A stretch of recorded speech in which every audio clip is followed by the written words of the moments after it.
که لږې مشخص کو خوراکي موادو سره حساسیت هغه وخت پیدا کیږي چې کله کم ځانګړي خواړه د بدن د زیان سبب کیږي نو د بدن دفاعي سیستم سمدستي عکس العمل ښیي. خو د خوراکي موادو سره دا ډول حساسیت څنګه رامنځته کیږي او څو ډوله دی؟ په اړه یې په نیویارک کې د جمایکا د روغتون د داخله ناروغۍ متخصص ډاکټر میلالي سادات صاحب نظر اخلو چې زموږ بلنه د سکایپ د لارې منلې ده. ډاکټر صاحب تاسو ته هم ستړي مه شوی یم، یو لنډه پوښتنه کوم چې په ماشومانو کې د حساسیت نښې څنګه معلومېدلی شي او د تشخیص سمدستي وروسته یې څنګه مخنیوی وشي؟ مننه آشنا صاحب، د ټول نه وړاندې تاسو او د آشنا تلویزیون محترمو لیدونکو ته یو ځل بیا هم سلامونه وړاندې کوم. حساسیت لکه تاسو چې ورته اشاره وکړه په خپله د بدن یو دفاعي میکانیزم دی او د اجنبي موادو په مقابل کې یو عکس العمل ښکاره کوي.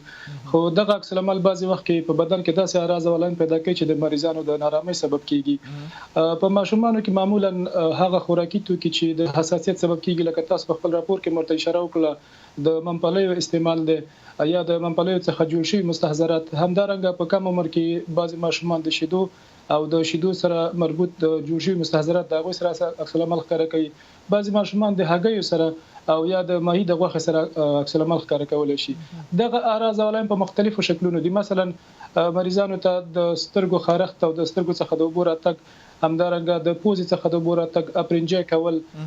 مریضانو ته د نفس د تنګوالي او یا د ټوخي پیدا کېدل او د خوراکي موادو په صورت کې خصوصا مریضانو ته دفعتاً د بطني دردونه یا د ګیډې درد پیدا کیږي.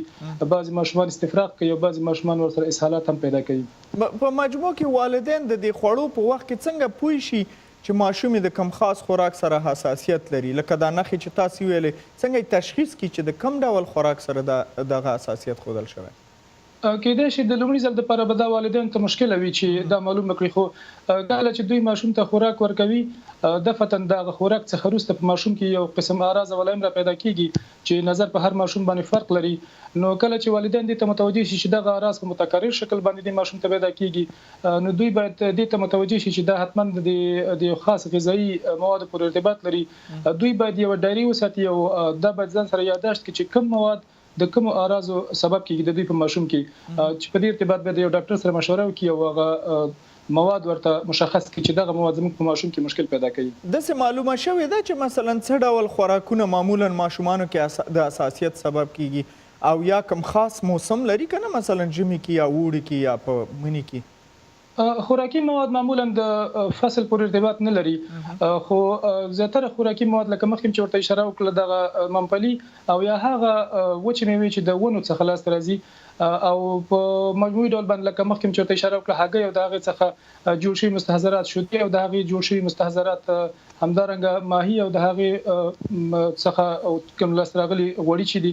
یا سویا او سویابین چې په کومو شیانو کې شامل دي، دوی معمولا د حساسیتونو سبب کیږي. خوشبختانه ښه خبر دا ده چې د ماشومتوب حساسیتونه د وخت په تېرېدو باندې په خپله هم ښه کیږي او که چېرته ډېر شدید وي نو باید د ډاکټر سره مشوره وشي. ډاکټر صاحب که فرض کړو چې مثلا د خاصې وچې میوې سره یو ماشوم حساسیت وښیي، لکه مخکې چې راپور کې منپلي یاد شو، څه شی د دې تکلیف د زیاتېدو به سبب کیږي نور؟ او آیا دا ډول حساسیتونه تداویم لري که مثلا ځینې لري بیا ځینې نه لري؟ دغه حساسیتونه فرق لري. که چېرته په ماشوم کې د کمو اعراضو د پیدا کېدو سبب کیږي، د وخت په تېرېدو باندې دغه اعراض د منځه ځي، مثلا یو عادي جلدي رش ماشوم ته پیدا کیږي یا د کمې مودې اعراض ورته پیدا کیږي، نو د وخت په تېرېدو باندې د منځه ځي. خو که چېرته اعراض دومره شدید وي چې ماشوم ته نفس تنګي پیدا شي او یا تنفس نشي کولی،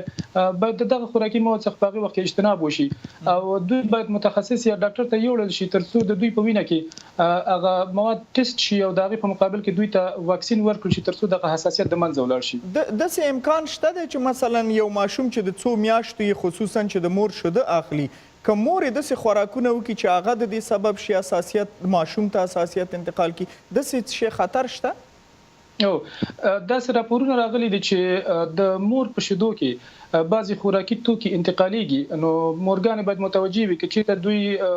خواړه خوري او د هغې په تعقیب باندې دوی ماشومانو ته شیده ورکوي، په ماشومانو کې بیا خاص اعراض او علائم پیدا کېږي او دا په متکرر شکل دا مسله صورت نیسي، نو مورګانې باید متوجه شي او د هغې خوراکي مواد څخه اجتناب وکړي.